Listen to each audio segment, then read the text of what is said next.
Hello everyone, welcome back to the channel.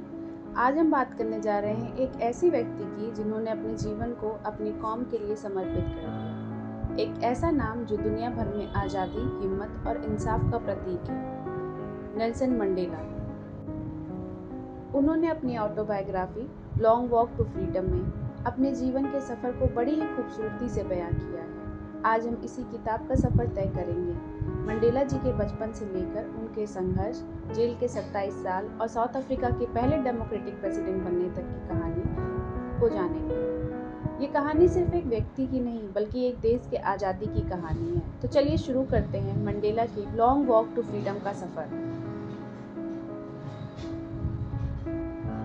जीवन एक सफ़र है और नेल्सन मंडेला का जीवन एक ऐसा सफ़र है जो हमेशा याद रहेगा। मंडेला जी का जीवन एक मिशन था, एक लक्ष्य था, अपने ज़मीन पर सभी लोगों के लिए आज़ादी और सम्मान का प्रचार करना। उन्होंने अपनी autobiography Long Walk to Freedom में अपने जीवन के सफ़र को हमेशा याद रखने वाला दस्तावेज बना दिया। मंडेला का जन्म 18 जुलाई 1918 को मवेज़ो, साउथ अफ्रीका में एक थेम्बू रॉयल फैमिली में हुआ था। उनका असली नाम रोलिलाला मंडेला था, जिसका मतलब है ट्रबल मेकर, लेकिन जब वो स्कूल गए तो उनका नाम उनके टीचर ने नेल्सन रखा। मंडेला के पिता एक चीफ थे, लेकिन जब मंडेला 9 साल के थे तो उनके पिता की डेथ हो गई। फिर मंडेला को एक रीजेंट ने गोद ले लिया, जहां उन्होंने लीडरशिप और इंसाफ के वैल्यू को सीखा। मंडेला ने अपने अर्ली एजुकेशन फोर्ट हैरे यूनिवर्सिटी से की, लेकिन वहां से उन्हें निकाल दिया गया तब जब उन्होंने स्टूडेंट्स के साथ मिलकर एक स्ट्राइक में हिस्सा लिया। फिर उन्होंने जॉन्सबर्ग में जाकर एक लॉ फर्म में काम किया और वहां से उनका पॉलिटिकल करियर शुरू हुआ। उन्होंने अपनी लॉ डिग्री यूनिवर्सिटी ऑफ विटवाटरस्टैंड से पूरी की। 1940s के दौरान अपार्थीड ने साउथ अफ्रीका में अपना जोरदार पंजा जमाया। मंडेला ने अफ्रीकन नेशनल कांग्रेस ज्वाइन की और इसके यूथ लीग के लीडर बन गए। वो इसी समय गांधी के अहिंसा के सिद्धांतों से भी प्रभावित हुए। उन्होंने सालों तक पीसफुल प्रोटेस्ट और सिविल डिसोबीडियंस के जरिए अपार्थीड के खिलाफ लड़ाई की। 1952 में उन्होंने डेफियंस कैंपेन चलाई और उन्होंने 1956 में राजद्रोह के आरोप में अरेस्ट किया गया, पर कोर्ट ने उन्हें रिहा कर दिया। इनिशियली पीसफुल प्रोटेस्ट के बाद जब अपार्थीड रिजाइम और सख्त हो गई तो मंडेला ने वायलेंट मेथड को भी अपनाने का फैसला किया। उन्होंने 1961 में ANC के आर्म्ड विंग उमखांटो के वीसविजवे के नेतृत्व किया। उन्होंने गोरिल्ला वॉरफेयर के जरिए अपार्थीड के खिलाफ लड़ाई शुरू की, लेकिन 1962 में उन्हें गिरफ्तार कर लिया गया और रिवोनिया ट्रायल के दौरान उन्हें जिंदगी भर के लिए जेल भेज दिया गया। मंडेला ने 27 साल अपने जीवन के सबसे कीमती दिन रॉबिन आइलैंड की जेल में गुजारे। 1964 से लेकर 1990 तक वो अपनी आज़ादी और देश की आज़ादी के सपनों के साथ वहाँ काट रहे थे।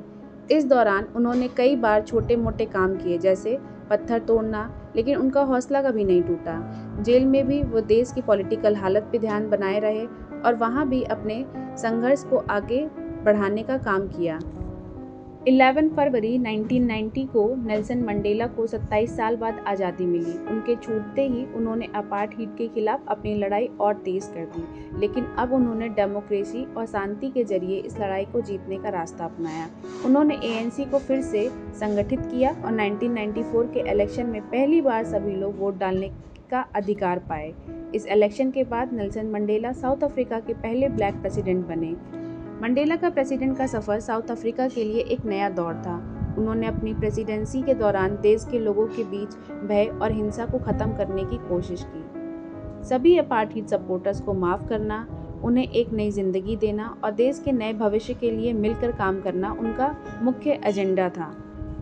5 दिसंबर 2013 को नेल्सन मंडेला की डेथ हो गई, लेकिन उनकी विरासत हमेशा याद रहेगी। उनका जीवन एक मिसाल है कि कैसे एक व्यक्ति अपनी हिम्मत और दृढ़ निश्चय से दुनिया को बदल सकता है। उन्होंने ये साबित किया कि चाहे कितनी भी कठिनाई हो, अगर आपके पास सपना और हिम्मत है तो आप सब कुछ पा सकते हैं।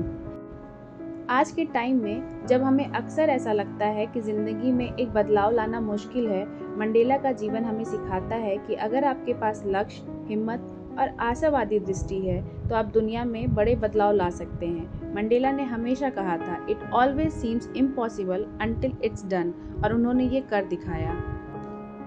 तो ये था नेल्सन मंडेला का सफ़र, एक आम इंसान से लेकर दुनिया के महान नेता तक का। आज भी उनका जीवन हमें प्रेरणा देता है कि हमेशा इंसाफ, शांति और सबके लिए बराबरी के लिए लड़ना ज़रूरी है। उन्होंने अपने जीवन से हमें एक लेसन दिया है कि बड़े बदलाव का सफ़र छोटे कदमों से ही शुरू होता है।